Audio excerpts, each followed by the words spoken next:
ওমর রাদিয়াল্লাহু তাআলা আনহু বলেন, ও পাগল, তুমি কেন চোখের পানি ফেলে কান্না করতেছো? ওমর রাদিয়াল্লাহু তাআলা আনহুর সামনে যুবক ডাক দিয়া কে, ওমর, আপনি আমারে বলছেন আমার হাতের মধ্যে কি আছে এটার জন্য আমি কান্দি না, আমার হাতের মধ্যে কি নিয়েছিলাম সেটার জন্য কান্দি না।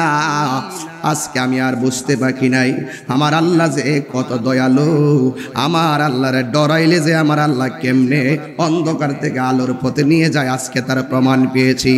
এ ওমর, ওয়াল্লাহে তাল্লাহে বিল্লাহ, আমার হাতের মধ্যে মদের বোতল ছিল, আমি আল্লাহর কাছে খালেস নিয়তে তওবা করেছি।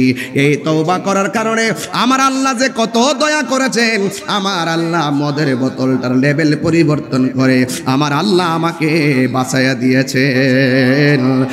আর জীবনে আমি মদ পান করব না, আমার আল্লাহ বড় দয়াবান। এই জন্যই তো আমার আল্লাহ কোরআনে বলে দিয়েছেন, আল্লাহু ওয়ালিয়ুল্লাযীনা আমানু ইউখরিজুহুম মিনাজ যুলুমাতি ইলান নূর। আল্লাহ বলে, যারা আমি আল্লাহকে ভয় করবে, অন্তরের খবর কেউ জানে না, জবানটা খুলে বলুন, অন্তরের খবর জানে কে? আর মায়ার শুলে কন্যা জানে কে? এই জন্য যুবক ভাইরা আমার, হযরতে আব্দুল্লাহ ইবনে ওমর রাদিয়াল্লাহু তাআলা আনহু একদিন জঙ্গলের ভিতরে গেলেন। জঙ্গলের ভিতরে যাওয়ার পর তিনি মনে মনে ভাবতেছেন, আমি দেখতে চাই এই দেশের রাখালের অন্তরে কেমন আল্লাহর ডর আছে, আমি একটা রাখালকে পরীক্ষা করব। এই পরীক্ষা করার জন্য আব্দুল্লাহ ইবনে ওমর রাদিয়াল্লাহু তাআলা আনহু গেলেন। যাওয়ার পরে দেখতেছেন জঙ্গলের ভিতরে একটা রাখাল অনেকগুলা বকরি চড়াইতেছে। আব্দুল্লাহ ইবনে ওমর বলতেছে, এই আল্লাহর বান্দা, তুমি আমার কাছে একটা বকরি বিক্রি করে ফেলাও, বিক্রি করার পরে এই বকরিটা এই জঙ্গলের ভিতরে আমি জবাই করব, আমি তোমাকে জবাই থেকে কিছু গোশত তোমাকে আমি দান করব। এবার ডাক দিয়ে কয়, হ্যাঁ আব্দুল্লাহ ইবনে ওমর, আপনি আমাকে বলছেন এই একটা বকরি দেওয়ার জন্য, বিক্রি করার জন্য, আমি কেমনে বিক্রি করব? আমি হইলাম রাখাল, আমি তো বকরির মালিক না, আমার একটা বকরি আছে। আব্দুল্লাহ ইবনে ওমর বলেন, যদি তুমি বিক্রি না করো, আমার কাছে যেটা দিবা মালিকের কাছে যাইয়া বলবা একটা বকরি তোমার বাগে খাইয়া ফেলাইছি, তাইলেই তো তোমার কোনো অসুবিধা হবে না। এবার ওই রাখাল ডাক দিয়া কয়, ও আব্দুল্লাহ ইবনে ওমর, আমার মালিক আমারে এমন বিশ্বাস করে, আমি যদি বলি একটা কেন 10টা বকরি যদি বাগে খেয়ে ফেলছে আমার মালিকরে বললে, আমার মালিক এটা বিশ্বাস করবে, আমার মালিক কোনোদিন আমাকে অবিশ্বাস করবে না। আইরে মালিক বিশ্বাস করলেই মালিকের সঙ্গে বিশ্বাসঘাতকতা করা যাবে না, কথা বলেন ঠিক কিনা? এই পৃথিবীর মধ্যে সবচাইতে দামি হলো আমানতদার, কথা বলেন ঠিক কিনা? ওই সন্তানটা ডাক দিয়ে কইয়া, আব্দুল্লাহ ইবনে ওমর, আপনি যে আমাকে বললেন বকরি একটা বাগে খেয়ে ফেলছে বলার জন্য, আমার মালিক আমারে বিশ্বাস করব, কিন্তু আমি যে মালিকরে ফাঁকি দিব, আমার সামনে আপনি বইলা দিয়া যান, আমি আমার আল্লাহরে কেমনে ফাঁকি দিব? জনম জনম যদি গাহি তোমার মহিমা গাওয়া শেষে হবে নাহি, জনম জনম যদি গাহি তোমার মহিমা গাওয়া শেষে হবে নাহি, দয়া করো মায়া করো, দয়া করো মায়া করো, ও হে দয়াবান, তুমি রহমান, তুমি মেহেরবান। জোরে আল্লাহু আকবার বলা যাবে না? কখনো তোমাকে যদি ভুলি, হেদায়েতের আলো জ্বলে নিয় কাছে তুলি, কখনো তোমাকে যদি ভুলি, হেদায়েতের আলো জ্বলে নিয় কাছে তুলি ঠাই দিও গো প্রভু ঠাই দিও গো প্রভু তুমি দয়াবান তুমি রহমান তুমি মেহেরবান সবাই তুমি রহমান তুমি মেহেরবান অন্ধ গাহে না শুধু তোমার গুণগান বুঝেও বুঝে না তব শান তুমি রহমান তুমি মেহেরবান মুত্তাকি যারা হবে তারা আল্লাহর বন্ধু হবে আমিও বান্দা আপনিও বান্দা সামনে যারা বসে আছেন তারাও বান্দা পিছনে যারা আছেন তারাও বান্দা আমার ডানে যারা আছেন তারাও বান্দা পাশে যারা আছেন তারাও বান্দা এই বান্দা বান্দার খেলা চলতেছে দুনিয়ায় আমিও আল্লাহর বান্দা আপনিও আল্লাহর বান্দা দুইজনই আল্লাহর সৃষ্টি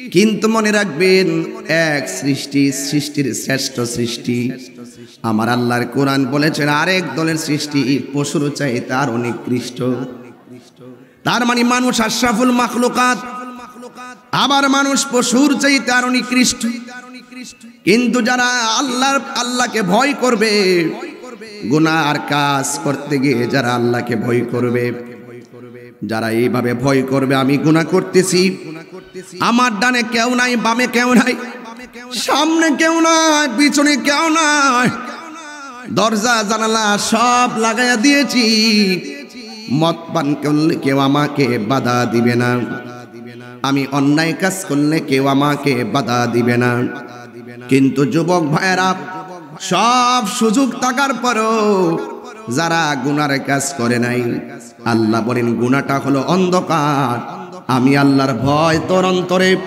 সেকেন্ডের মাধ্যমে চলে আসার কারণে আমি আল্লাহ রাব্বুল আলামিন তোমাকে অন্ধকার থেকে বের করে আলোর দিকে নিয়ে যাব আল্লাহু ওয়ালিয়ুল্লাযীনা আমানু ইউখরিজুহুম মিনাজ যুলুমাতি ইলান নূর আল্লাহর ভয় যার অন্তরে থাকবে আল্লাহ রাব্বুল আলামিন বলেন তোমার ভয় তোমার অন্তরে চলে আসার কারণে যদিও তুমি অন্ধকারে থাকো আমি আল্লাহ রাব্বুল আলামিন তোমাকে অন্ধকার থেকে আলোর পথে নিয়ে যাব যেই রাস্তাটা হলো হেদায়েতের রাস্তা এই জন্য আমার যুবক ভাইরা ভয় করব আল্লাহকে আমার আল্লাহ রাব্বুল আলামিন বলে দিয়েছিলেন আমার আল্লাহ চমৎকার ভাষায় বলে দিয়েছেন আমি আল্লাহকে যারা ভয় করবে আমি আল্লাহ রাব্বুল আলামিন তাকে একটা নয় আমি আল্লাহ রাব্বুল আলামিন তাকে 2টা জান্নাত দিয়ে দিব আল্লাহু আকবার বলেন আমার যুবক ভাইয়েরা আল্লাহকে ভয় করবেন কেমন শুনুন যারা আল্লাহকে ভয় করবে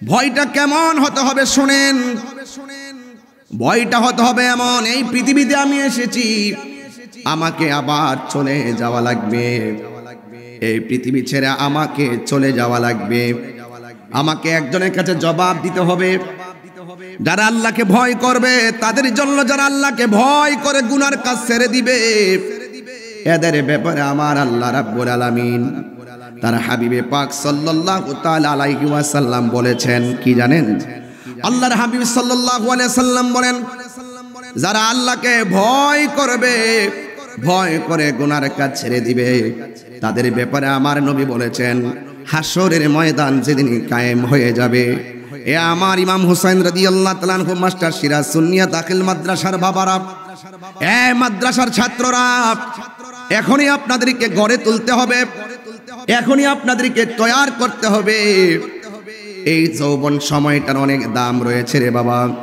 এই জন্য আমার নবী বলেন হাসরের ময়দান যেদিন কায়েম হবে যেই দিন মানুষ নাফসি নাফসি বলে চোখের পানি ফেলে কান্না করবে ওই কঠিন মুসিবতের সময় আমার আল্লাহ রাব্বুল আলামিন 7 প্রকারের মানুষকে আরশে আজিমের নিচে ছায়া দান করবে। কয় শ্রেণী বললাম? 7 শ্রেণীর মানুষকে আল্লাহ রাব্বুল আলামিন আরশের নিচে ছায়া দান করবে। এর মধ্যে 1 নম্বর হলো আদেল, যারা ন্যায় বিচারক। সমাজের মধ্যে অবিচার করা যাবে না, সমাজের মানুষের প্রতি জুলুম করা যাবে না, অন্যায়ভাবে কাউকে ঠকায়া দেওয়া যাবে না, টাকা খেয়ে বিচার দরবার ঘোরানো যাবে না। আপনারা জবান খুলে বলেন অন্তরের খবর কেউ জানে না, জবানটা খুলে বলেন অন্তরের খবর জানে কে? আরো মায়ার সুরে কন্যা জানে কে? জনম জনম যদি গাহি তোমার মহিমা গাওয়া শেষে হবে নাহি। জনম জনম যদি গাহি তোমার মহিমা গাওয়া শেষে হবে নাহি। দয়া করো মায়া করো, দয়া করো মায়া করো, ওহে দয়াবান তুমি রহমান তুমি মেহেরবান। জোরে আল্লাহু আকবার বলা যাবে না।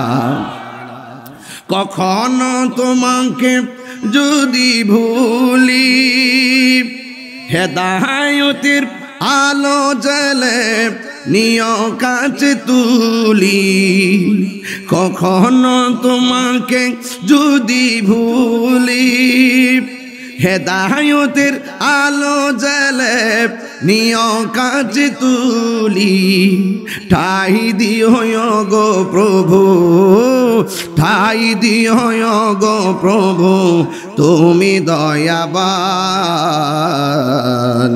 তুমি রহমান তুমি মেহেরবান। সবাই তুমি রহমান তুমি মেহেরবান। অন্ধ গাহে না শুধু তোমার গুণগান, বুঝেও বুঝে না তব শান তুমি রহমান তুমি মেহেরবান। জবান খুলে কি আল্লাহু আকবার বলা যাবে না? ভয় করব কাকে? আমার নবী আপনার নবী বলেন 7 প্রকারের মানুষকে আল্লাহ আরশের নিচে ছায়া দিবেন। এর মধ্যে 1 নম্বর হলো আদেল, 2 নম্বর হলো যৌবনে যার ইবাদত বেশি, 3 নম্বর হলো মসজিদটা তার ভালো লাগে, বাজার তার ভালো লাগে না। কথা বলেন ঠিক কিনা? কিয়ামতের আলামত শুরু হয়ে গেছে। অনেক মানুষ দেখবেন বাজারে গেলে ঘড়ির কাঁটার দিকে তাকায় না, মসজিদে গেলে বারবার ঘড়ির কাঁটার দিকে তাকায়। কথা বলেন ঠিক কিনা?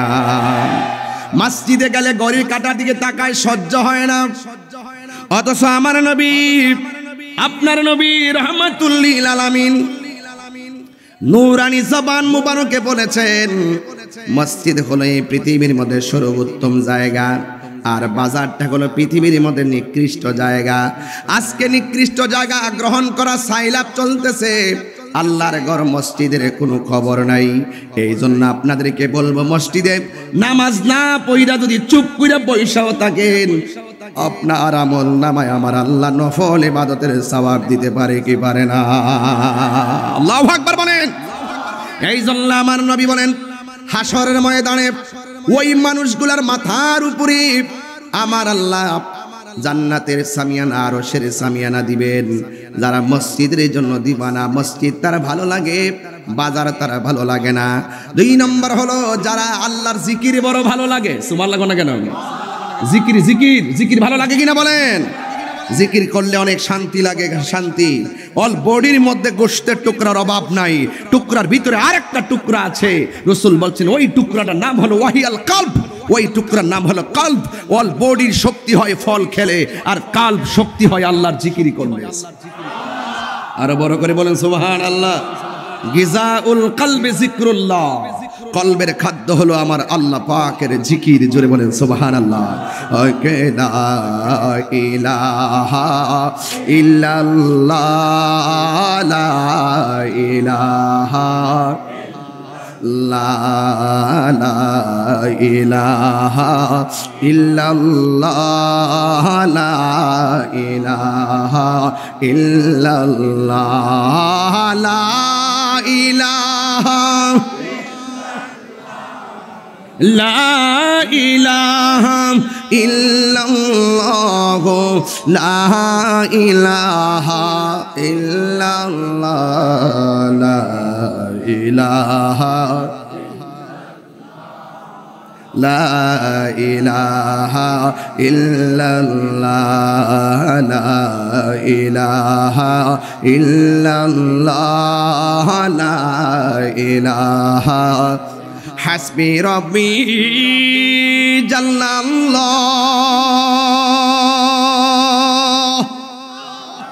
মা ফি কলবি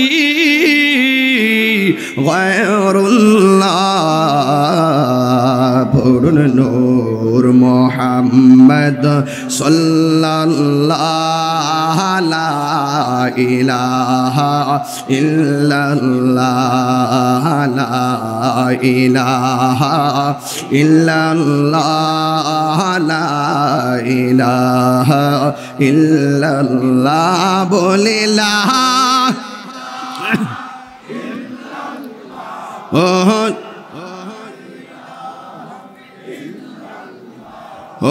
লা ইলাহা ইল্লাল্লাহ, লা ইলাহা ইল্লাল্লাহ, লা ইলাহা ইল্লাল্লাহ, লা ইলাহা ইল্লাল্লাহ মুহাম্মাদুর রাসূলুল্লাহ সাল্লাল্লাহু আলাইহি ওয়াসাল্লাম। জবান খুলে গন্না আল্লাহু আকবার। তাইলে জিকিরের দরকার আছে না নাই? আর বড় করে আছে না নাই? কলবের খাদ্য হলো জিকির। এই জিকির কিন্তু শুধু আল্লাহ আল্লাহর নামে জিকির নয়। নামাজ পড়ো এটার নাম জিকির, রোজা রাখো এটার নাম জিকির, হজ করো এটার নাম জিকির, কুরআন তেলাওয়াত করো এটার নামও জিকির। ইন্না নাহনু নাযালনা যিকরা ওয়া ইন্না লাহু লাহাফিজুন। আল্লাহ রাব্বুল আলামিন বলেন, নিশ্চয়ই আমি ইন্না নাহনু নাযালনা যিকরা, নিশ্চয়ই আমি জিকিরকে নাজিল করেছি। এখানে জিকির মানে আল্লাহ আল্লাহ নয়, এখানে জিকির মানে হলো কোরআন। যে কোরআনটা লাউহে মাহফুজে অঙ্কিত, কথা বলেন ঠিক কিনা? বাল হুয়া কুরআনুম মাজিদুন ফি লাউহিম মাহফুজ। এই কোরআনের মধ্যে আমার আল্লাহ বলে দিয়েছেন, তোমরা যদি আমি আল্লাহকে স্মরণ করো, আল্লাহু আকবার বলেন না কেন? ফাযকুরুনি আযকুরুকুম ওয়াশকুরুলি ওয়ালা তাকফুরুন।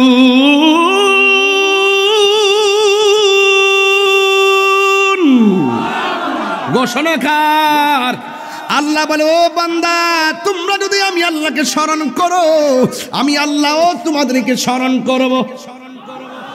বড় করে কোন সুবহানাল্লাহ।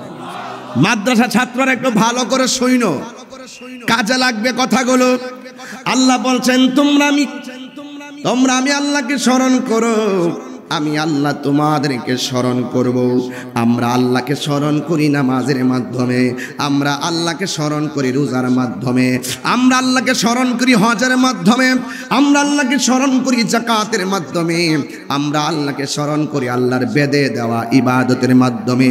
তাফসীর খুললে দেখেন, আল্লাহ যে বলছে আল্লাহ আমাদেরকে স্মরণ করবে। আযকুরুকুম আইবির রাহমাতি ওয়াল মাগফিরা। আল্লাহর স্মরণের ধরনটা কেমন জানেন? আমরা আল্লাহকে স্মরণ করব, ধরন হলো ইবাদত, আর আমার আল্লাহ আমাদেরকে স্মরণ করবে, আল্লাহর ধরন হলো রহমত আর মাগফিরাত। সুবহানাল্লাহ। পাহাড় পরিমাণ গুনাহ ক্ষমা করে দেওয়ার মালিক কে? আল্লাহ হলো আমার শুরুর মালিক, আমার আল্লাহ হলো আমার শেষের মালিক। কথা বলেন ঠিক কিনা? যার সামনে সব হিসাব দেওয়া লাগবে, তিনি আমার উপরে রহমত দিলে, আমারে ক্ষমা করলে আমাদের আখিরাতে কোনো টেনশন আসেনি রে বাজান। গুনাহ মাফের মালিককে। এই জন্য আমার আল্লাহ রাব্বুল আলামিন কুরআনুল কারীমের মধ্যে বলে দিয়েছেন, ফাযকুরুনি আযকুরকুম ওয়াশকুরুনি ওয়ালা তাকফুরুন। আমি আল্লাহর সঙ্গে নাফরমানি করিও না, আমি আল্লাহকে তোমরা ভুলে যেও না, আমি আল্লাহর প্রতি তোমরা অকৃতজ্ঞ হয়ো না। আমি আল্লাহ তোমার অনেক নিয়ামত দিছি, তুমি যদি ডানে ঘুরে যাও বামে ঘুরে যাও, তারপরে বলো তুমি আমার কোন নিয়ামতকে অস্বীকার করবা? কথা কোন ঠিক কিনা? ফাবিআইয়ি আলাই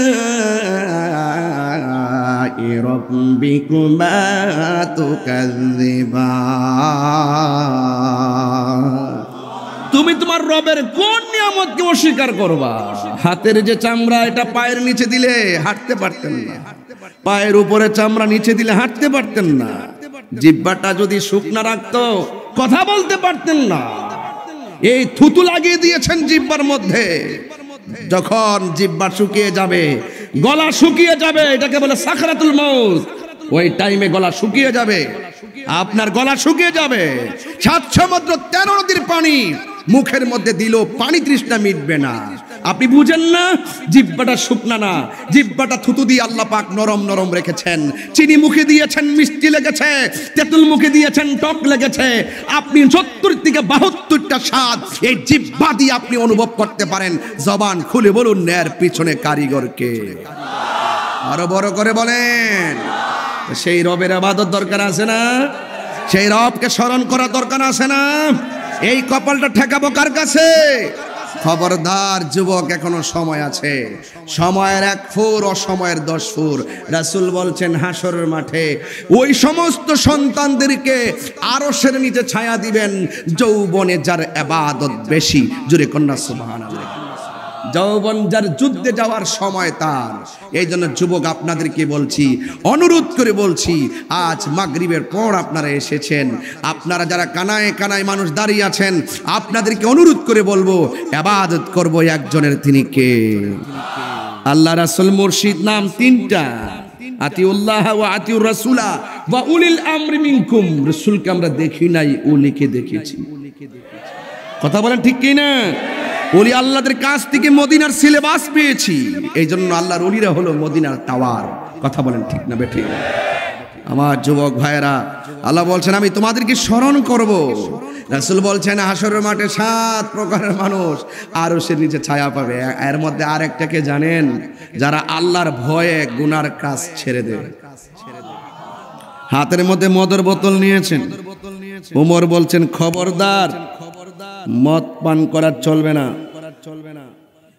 ওমর রাদিয়াল্লাহু তাআলা সাধারণ এই হাটহাজারি উমরের মতো না, উনি এমন উমর যেই উমর আব্বা নবীজিকে পাগল বলার কারণে কুশের ভিতর থেকে তলোয়ার টান দিয়ে বের করে বাবার কল্লা ফালাই দিছে।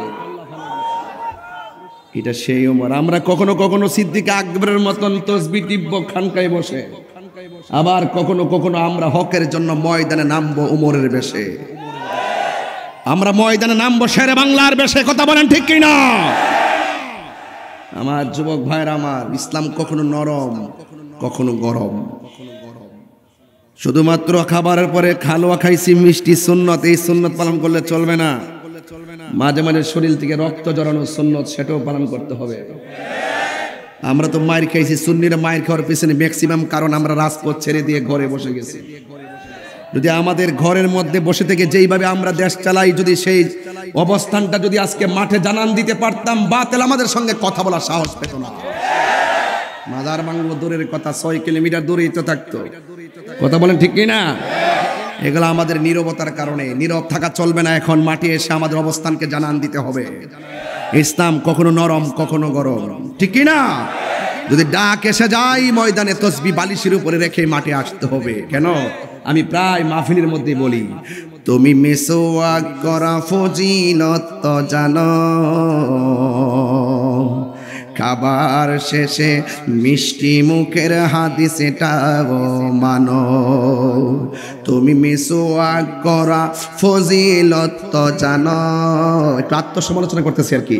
তুমি মিসওয়াক করা ফজিলত জানো, খাবার শেষে মিষ্টি মুখের হাদিস এটাও মানো, শুধু হক কথাটা উচ্চ সুরে বলতে পারো না, অন্যায় দেখে বারুদ হয়ে জ্বলতে পারো না,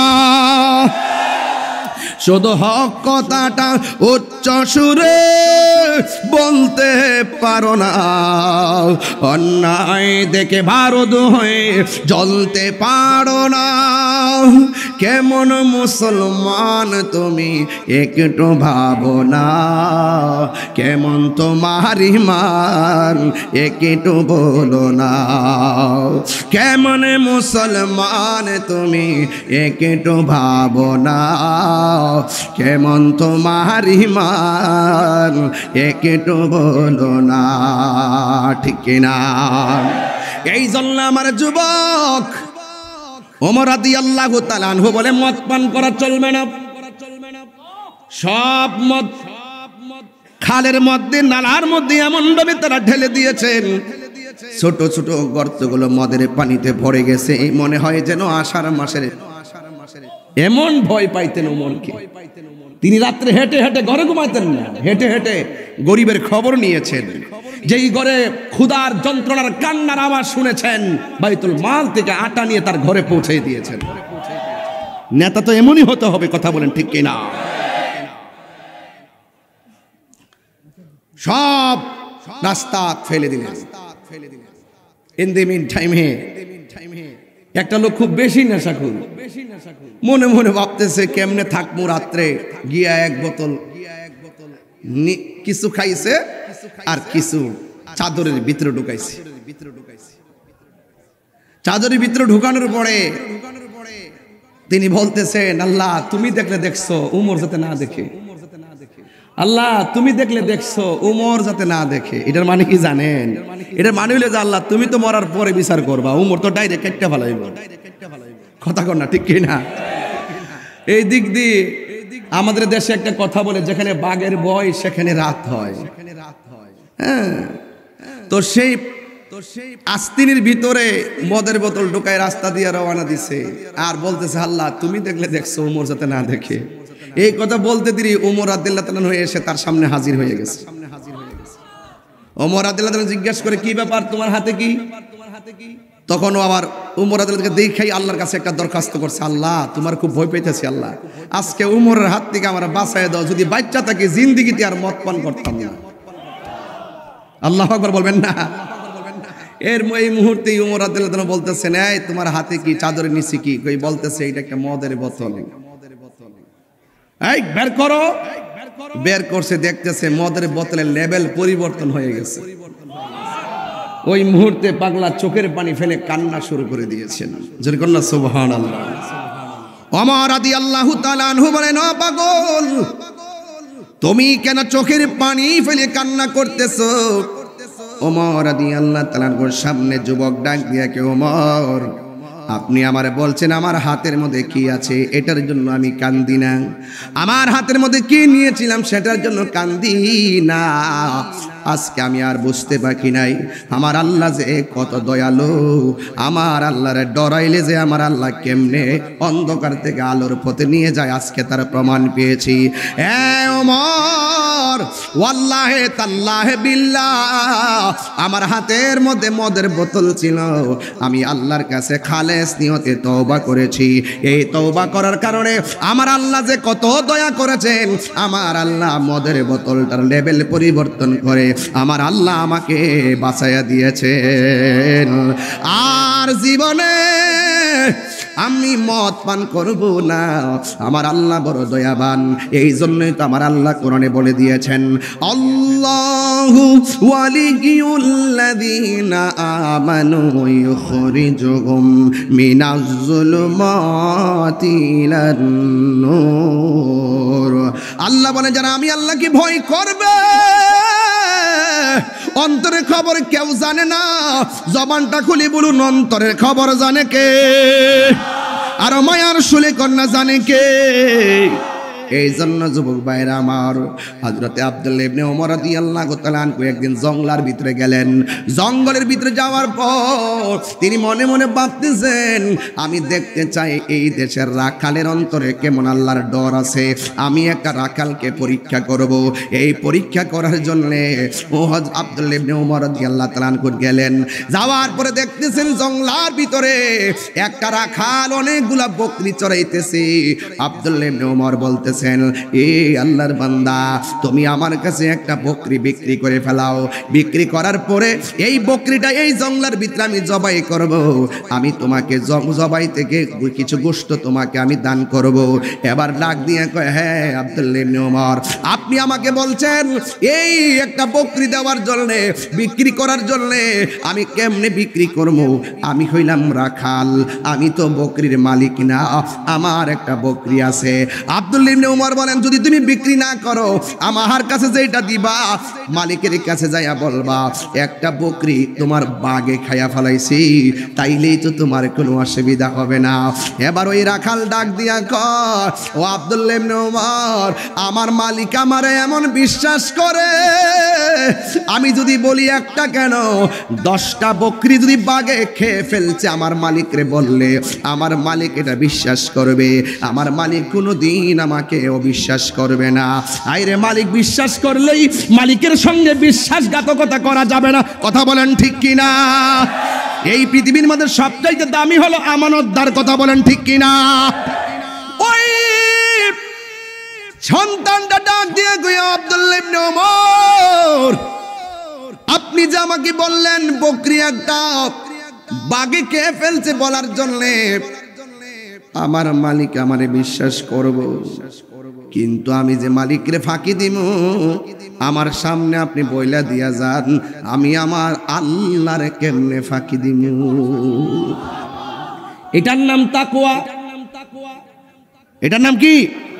আজকে যে ঘরের মধ্যে দুধ দুহাইলেন, দুহাই আইডার ভিতরে পানি মিশাইয়া দিয়া মানুষকে ফাঁকি দিলেন। খেজুরের রস যে পারে, খেজুরের রসের যে ডেকসি লাগাই, কলস লাগাই, এমন তত্ত্ব পাওয়া যায়। অনেকেই নাকি এখানে চিনি আর পানি মিশাই রাখে।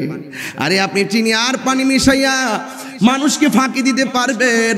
আপনারা জবান খুলে বলেন, যাররা যাররা পরিমাণ হিসাব নিবে একজন, জবান খুলে বলেন তিনি কে? মেহেরবান তুমি, মেহেরবান, মেহেরবান তুমি, মেহেরবান, মেহেরবান তুমি, মেহেরবান, মেহেরবান তুমি, মেহেরবান। আমি পাপী গুনাহগার। গুনাহ আছি না আমরা? আরে গুনাহ আছে কি না বলেন? আমি পাপী গুনাহগার, তুমি ছাড়া কে আছে আর? ক্ষমা করো ওগো প্রভু, তাওবা করি বারে বার। ইয়া রহিমু রহমান, ইয়া কারিমু মেহেরবান, ইয়া রহিমু রহমান, ইয়া কারিমু মেহেরবান। মেহেরবান তুমি, মেহেরবান। একটু হাত তুললে খুশি হব।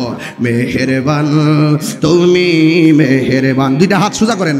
মেহেরবান তুমি, মেহেরবান, মেহেরবান তুমি, মেহেরবান।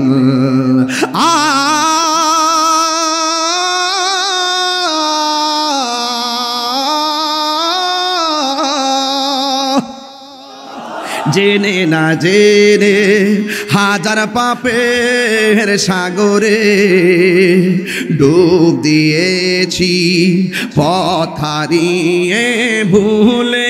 একটু হাত তুললে কি কষ্ট হচ্ছে আপনাদের? আরে ওই মালিকের জন্য সব বিলায় যান। জেনে না জেনে হাজার পাপের সাগরে ডুব দিয়েছি, পথ হারিয়ে ভুলে। নিজের প্রতি নিজে সকাল বিকাল সাজে নিজের প্রতি নিজে সকাল বিকাল সাজে জুলুম করেছি বারে বার ইয়া রাহিমু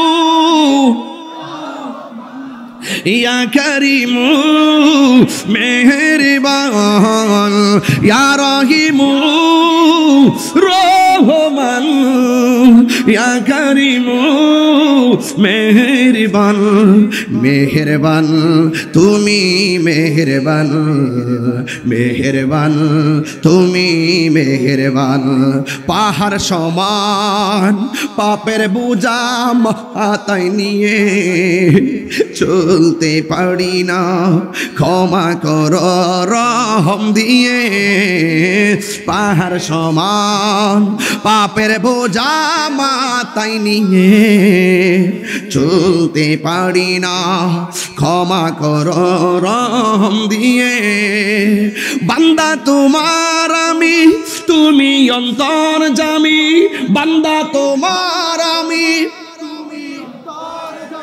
তোমার দিকে ফিরি বারে বার ইয়া রাহিমু ইয়া করিমু মেহেরবান ইয়া রাহিমু রহমান ইয়া করিমু মেহেরবান মেহেরবান তুমি মেহেরবান মেহেরবান তুমি মেহেরবান ওয়া ইলাহুকুম ইলাহুম ওয়াহিদুন লা ইলাহা ইল্লা হুয়ার রাহমানুর রাহিম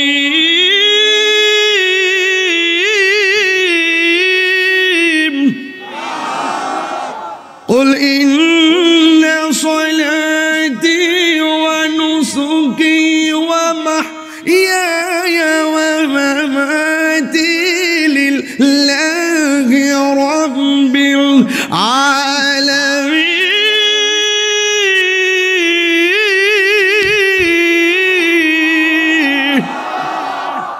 ইবাদত পাওয়ার মালিক কে রহমান কে ওই রবের সঙ্গে কাউকে শরীক করা যাবে টাকনুর নিচে কাপড় পরা যাবে মা বাবার মনে কষ্ট দেওয়া যাবে নবীর বিরুদ্ধে কথা বলা যাবে ওপেনে গোপনে হারাম খাওয়া যাবে এই জন্য হালালকে যারা হারাম জানবে হারামকে যারা হালাল জানবে তারা কুফরি করলো এই জন্য যুবক ভাইরা আমার এই যে শবে বরাতের রাত গেছে আমি একটা হাদিস পড়েছি হাদিসের মধ্যে লেখা আছে যারা হিংসা করে তাদের দোয়া কবুল হবে না যারা টাকনুর নিচে কাপড় পরে তাদের দোয়া কবুল হবে না যারা মা বাবার মনে কষ্ট দেয় তাদের দোয়া কবুল হবে না যারা আল্লাহর সঙ্গে নাফরমানি করে শিরক করে তাদের দোয়া আল্লাহ কবুল করবে না এখন প্রশ্ন হলো হুজুর তাইলে আমরা কি করব ও যুবক এই গুনাহ করছো গুনাহ নিয়ে বসে থাকলে চলবে না আল্লাহ বলেছেন লা তাকনাতু মির রাহমাতিল্লাহ আল্লাহর রহমত থেকে নিরাশ হওয়া যাবে না গুনাহ মাফের মালিক কে আমাদের গুনাহ আছে না নাই আল্লাহ আমাদের সকলকে কবুল করুক সকল বলুন আমিন আমি আর সামনে যাব না আপনারা আমাকে খুব মহব্বত করে দাওয়াত করেছেন আমি আজকের ওয়াজের বিষয় ছিল আল হালাতুল ইজতিমাইয়া ওয়াত তাকওয়া সামাজিক অবস্থা এবং তাকওয়ার উপরে কথা বলার একটা চিন্তা ছিল আল হালাতুল ইজতিমাইয়া মানে সামাজিক অবস্থা বেশি ভালো না সামাজিক অবস্থা বেশি ভালো না তবে একটা কথা মনে রাখবেন মান হাফারা হুফিরা মান হাফারা হুফিরা যারা পরের জন্য কবর করবে নিচে কবর উপরে মরবেন এই জন্য আমরা কাউকে আঘাত করব না কামা তাদিনু তুদানে যেমন কর্ম তেমন ফল আমরা যেন সবাই আল্লাহর ইবাদত নবীর মহব্বত আউলিয়া কেরামের সোহবতের মালা গলায় পরিধান করতে পারি সেই তৌফিক যেন আল্লাহ আমাদেরকে দান করে সকলে বলেন আমিন কিছু বলবেন মোহাম্মদ নুরুদ্দিন 50 বস্তা সিমেন্ট। মাশাআল্লাহ, কাজ আছে নাকি? ও আচ্ছা আচ্ছা, মাশাআল্লাহ, দারুন। 5 তলা বিল্ডিং হচ্ছে, এটা তো সোনাই সোহাগা। একটি গুরুত্বপূর্ণ সময় মেসেজটা আপনাদেরকে দিলাম। কে যেন 50 বস্তা সিমেন্ট দিবেন, আসেন না এদিকে। নাম কি? নুরুদ্দিন সওদাগর। কয় বস্তা? 50 বস্তা সিমেন্ট দিবেন, বলুন মারহাবা। আমি কিন্তু আসলে কালেকশন করতে পারি না, এখন আমাকে যা আপনারা যা বলবেন আমি মুখ দিয়ে বলে দিব। হ্যাঁ, আর আপনারা দিবেন, ওই যে দান করতে হবে। এই জন্য আমি বলছিলাম হাসরের মাঠে 7 শ্রেণীর মানুষকে আরশের নিচে ছায়া দিবেন। এর মধ্যে 1 শ্রেণী আছে যারা দানশীল। যারা কি? দানশীল। as-sakhiyu হাবিবুল্লাহ, দানশীল ব্যক্তি হলো আল্লাহর বন্ধু। দানশীল ব্যক্তি আল্লাহর বন্ধু। আমরা আল্লাহর বন্ধু হতে চাই, ডেভিল হতে চাই না। কথা কোন ঠিক কিনা? জনাব মোহাম্মদ নুরুল আজম রাশেদ ভাই, তিনি দিলেন 50 বস্তা সিমেন্ট।